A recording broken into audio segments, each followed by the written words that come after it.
여러분 안녕하세요. 검정고시 입시 전문 한양학원의 입시 컨설턴트 정세환입니다. 자, 오늘은 지난 영상에 이어서 이제 진짜 본격적으로 검정고시생이 대학 가기에 가장 유리한 전형이 무엇인지 알아보는 검정고시로 대학 가는 방법. 자, 지난 시간에 했던 이야기들을 다 기억하고 계셔야 됩니다. 자, 오늘 할 이야기는 그 많은 전형들 중에 진짜 검고생에게 유리한 전형이 뭔지를 찾는 거니까요. 지난 영상이 기억이 안 나신다면 빨리 가서 다시 영상 보시고 돌아와 주시기 바랍니다. 자, 그럼 기억나는 친구들이라고 생각하고 시작해 보도록 하겠습니다. 시작! 자, 먼저 학생부 종합전형에 대해서 한번 알아보도록 하겠습니다. 자, 수시 전형 중에서 대부분의 인원을 선발을 학생부 전형으로 하고 있죠. 그래서 학생부 종합전형을 우리가 먼저 알아볼 필요가 있겠는데요. 학생부 종합전형은 이런 서류들을 제출하라고 합니다. 교사 입장에서는 학교생활 기록부를 그리고 교사 추천서를 내야 되고요. 학생들은 자기가 쓴 자기소개서 그리고 공통 고교 정보를 제출해야 됩니다. 그런데 이게 단순하게 4개만 내면 되느냐? 그렇지 않은 게 저 학교생활 기록부에 어떤 것들이 기입이 되느냐가 되게 중요한데요. 바로 이런 것들이 전부 다 들어갑니다. 잘 보시면 출결 상황, 수상 경력, 자격증, 진로 지도 상황, 창의적 체험 활동 상황, 교과 학습 발달 상황, 독서 활동 상황, 봉사 활동 이런 게 다 들어가거든요. 자, 중요한 건 뭐냐면 이 모든 내용들이 주로 학교 안에서 이루어진 것들만 기록이 가능하다는 겁니다. 자, 그렇다면 학교 밖에서 생활하는 검고생들은 이런 자료를 제출할 수 있을까요? 제출할 수가 없겠죠. 그러니까 대부분의 학교들에서 학생부 종합전형에 있어서 검고생들의 지원을 제한하지는 않습니다. 그런데 제출해야 되는 서류 가운데 검고생들이 제출할 수 없는 서류가 대부분이기 때문에 검고생에게는 당연히 불리할 수밖에 없는 전형이 되는 거겠죠.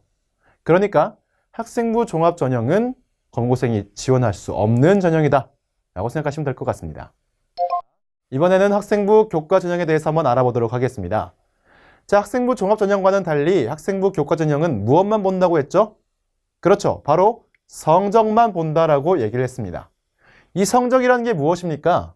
우리가 학교를 다닐 때 중간고사, 기말고사 봤던 것들, 그런 것들이 바로 성적이겠죠.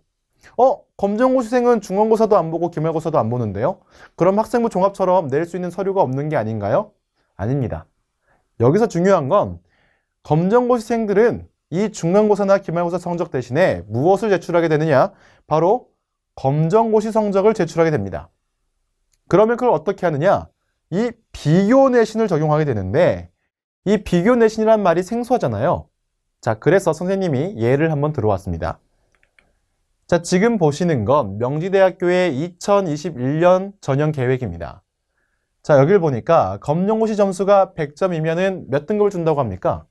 2등급을 준다고 얘기하고 있죠. 그리고 95 이상이면 3등급, 85 이상이면 4등급을 준다라고 이야기하고 있습니다.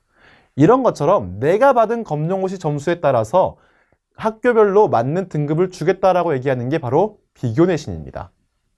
자, 명지대 같은 경우에 작년 입결 기준으로 본다면 보통 2점 중후반대에 형성되어 있습니다. 그렇다면 만약에 어떤 검고생이 있을 때 내가 검정고시 전 과목을 다 100점 맞았어. 그러면 전체 학생부 교과 성적의 등급은 몇 등급이 되겠어요? 당연히 2등급이 되겠죠. 그렇다면 이 검고생은 명지대의 교과 전형에서 우위를 차지할까요? 아니면 우위를 차지하지 못할까요? 당연히 우위를 차지할 수밖에 없겠죠. 자, 이런 것들이 바로 검고생이 유리할 수 있는 교과 전형의 예이고요. 단순하게 검정고시 고득점만으로 모든 걸 해결할 수 있느냐? 또 그렇지는 않습니다. 자, 학생부 교과 전형에는 여러 가지 단계들이 있는데 학교에 따라서 우리는 검정고시 고득점만 볼래 라고 하는 학교가 있고 아니야, 우리는 내신 성적, 즉 교과 성적에다가 면접을 더할래 라고 하는 학교도 있고요. 거기에 더해서 아니야, 우리는 좀 더 까다롭게 수능 최저까지 더 보았으면 좋겠어 라고 하는 대학들이 있죠. 자, 그렇다면 여러분 생각해 보세요. 하나만 보는 대학이 더 좋은 대학일까요? 아니면 2개, 3개를 보는 대학이 더 좋은 대학일까요? 당연히 더 까다로운 조건을 내건 대학들이 더 좋은 대학이겠죠. 그러니까 같은 학생부 교과 전형이라 하더라도 내가 검정고시만 준비하느냐, 검정고시에 면접을 더 준비하느냐, 그리고 수능 최저까지 더 준비하느냐에 따라서 내가 갈 수 있는 대학의 폭이 훨씬 더 넓어진다라는 얘기입니다. 꼭 기억하셔야 됩니다. 고득점, 면접, 그리고 수능 최저까지. 자, 다음은 적성고사와 논술 전형입니다. 자, 간혹 이런 학생들이 있습니다. 선생님, 적성고사와 논술 전형이 정말 수시 전형의 황금 동아줄이라고 하는데요. 정말 대박 로또래요. 그럴 수 있죠.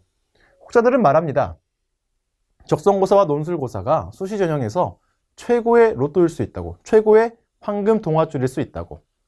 근데 선생님은 이렇게 물어보고 싶어요. 정말 그게 황금 동아줄일까요? 아니면 썩은 동아줄일까요? 왜 그런지에 대해서 지금 한번 설명해 드리도록 하겠습니다. 자, 적성고사와 논술 전형은 학교에서 자체적으로 시험을 내는 전형입니다. 그런데 이 시험의 범위가 반드시 고교 교육과정 안에 있어야 합니다.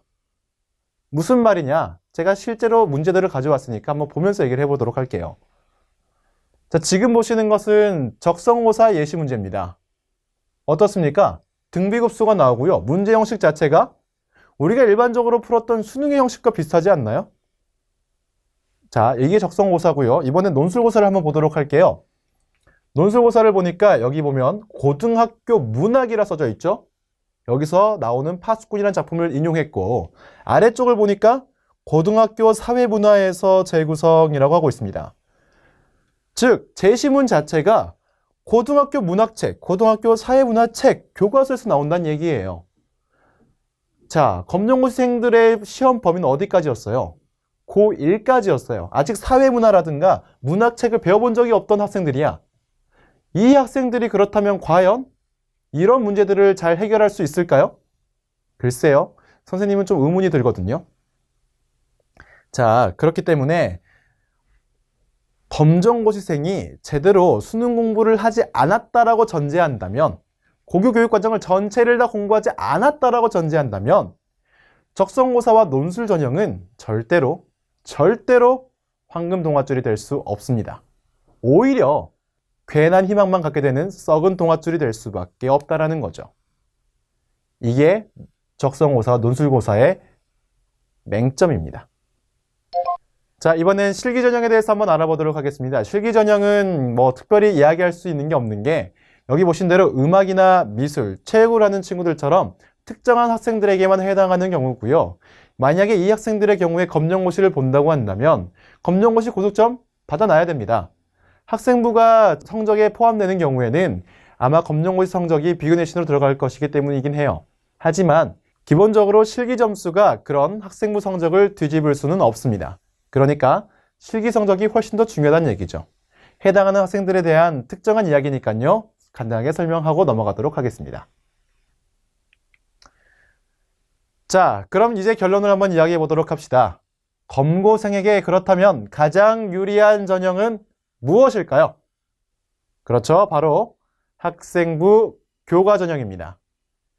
그리고 이 학생부 교과 전형을 단순하게 검정고시 고득점만 준비하는 게 아니라 거기에 면접, 수능 최저까지 더한다면 검고생에게는 최고의 더할 나위 없는 전형이 될 수 있다는 거죠.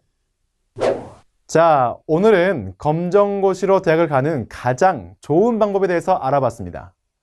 어떻습니까? 제 말이 이해되시나요? 자, 여러 가지 많은 길들이 있는데 그 길들 중에서 정말 내가 갈 수 있는 길과 또 내가 갔을 때 유리한 길을 잘 선택하는 것이 성공적인 대학 입시의 키포인트일 겁니다. 오늘 영상 잘 참고하셔가지고요. 수시 전형 잘 준비하시길 바라겠습니다. 그럼 저는 오늘 여기까지 하겠습니다. 여러분, 안녕.